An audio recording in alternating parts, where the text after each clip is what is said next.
Hello, welcome to another EagleSix Airsoft video. We're going to be doing a test on this Tokyo Marui Devgru 416. This has had the custom stock put on the back there, as you can see, and we've obviously hollowed that so that you can fit a 1300 7.4 Lipo in there. If it's with no issues, nice and neat, and as you can see there, it doesn't require any tape or anything to hold it on. Velcro, sorry. So we've got a level 10 build in this one, and it's got the you can see the custom Laylax trigger there in black. We've got the gate Titan Advanced, CTR stock and pads, FPS Piston, FPS Air Nozzle, Prometheus Cylinder, Prometheus Cylinder head, Prometheus Piston head, Prometheus Tappet plate, Prometheus Bearings, Prometheus Spring Guide, Prometheus Epsilon trigger, Prometheus Gears, Laylax Sling point at the back there, and a Warhead motor. Obviously the the Prometheus hard gears, Prometheus Flat Nub, and Prometheus purple hot rubber. And we've done range testing, and we've got it tested, and the customers agreed on the results. So we're now here ready just to demonstrate it working.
My mag.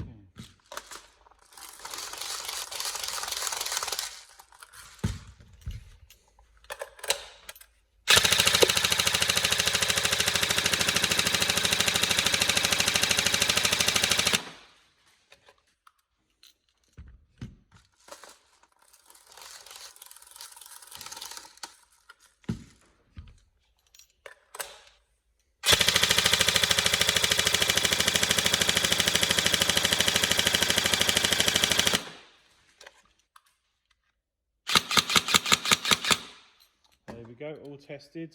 Slightly slower rate of fire on these ones with the standard Warhead motor, but obviously sometimes with slowness, a slower rate of fire comes more reliability. So obviously we were sort of bouncing between 18:1 standard Warhead and 20:1 high speed. So obviously for the slightly faster builds, especially on the bigger spring American ones, always a preference there, but I think that's plenty. And like I say, good test and results, hopefully.